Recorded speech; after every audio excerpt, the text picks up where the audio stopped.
چیزوں کی حدیث میں آتا ہے، 4 چیزوں کی کثرت کرو رمضان میں۔ ایک لا الہ الا اللہ، لا الہ الا اللہ، اس کی کثرت۔ دوسرا استغفار کی کثرت۔ تیسرا کہ اللہ میرا ٹھکانہ جنت بنا۔ چوتھا کہ اللہ مجھے جہنم سے بچو۔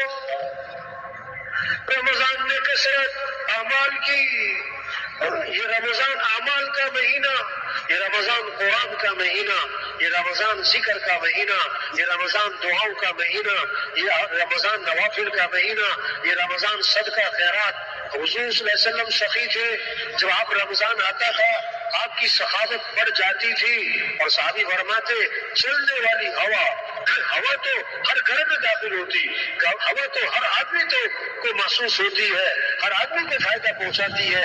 صحابی فرماتے جب رمضان آتا تھا تو آپ کی سخاوت چلنے والی ہوا سے بھی زیادہ ہو جاتی۔